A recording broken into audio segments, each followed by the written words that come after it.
What are we supposed to do if the pastor does not discipline the way he should? For example, what if a person chooses to be a homosexual and still a Christian, but thinks that anyone that's against him is not loving him the way that we're supposed to do? If a pastor knows that there is a known homosexual going to his congregation and does not deal with that situation, or actually any known sin in the congregation, flee that church, okay?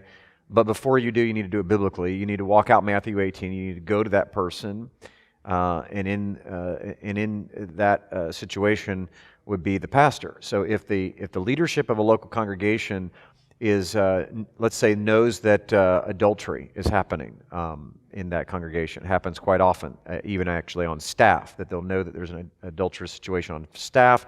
They don't want to expose it because they don't want, the church to have, expose that sin or whatever. And so it's not dealt with.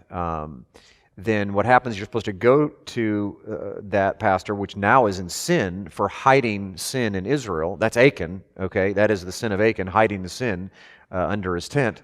It will affect all of Israel. So if the pastor then says, well, this is literally, he's held accountable, then you're supposed to call the other elders. Now, a lot of people don't have the unction to do this, but it is the right thing to do, is that in love, you go to that person.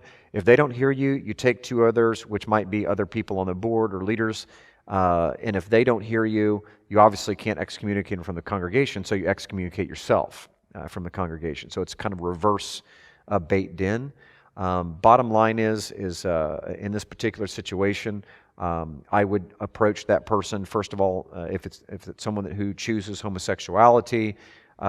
Look, they're choosing homosexuality. Science has already proven, even though I don't understand why they keep saying that homosexuality is people are born with it, when they've already proven very simply through Siamese twins, which is identical DNA, that one person ends up being a homosexual and the other person's not. It's physically impossible. It's scientifically, genetically impossible.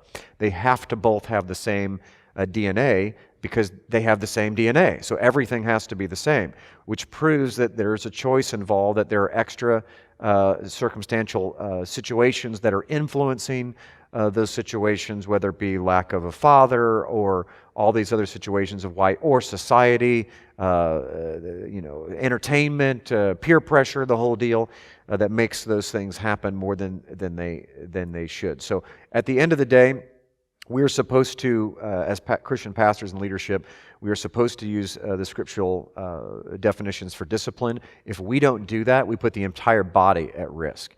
Because if a pastor is okay with one sin being okay in his church, something that's known, then what are the hidden sins that you don't know about that he's okay with? And so you have a very, very unhealthy body.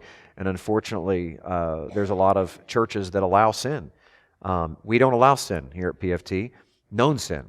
Okay, now if you sin behind closed doors, it's between you and the Lord. But if you're part of a mishpachah, it's going to expose itself. And we like to deal with that. None of us are above the law, including the leadership. So the leadership has to be held accountable as well. If you were blessed by this teaching, please consider helping us reach the nations by making a donation today. Thank you, and God bless.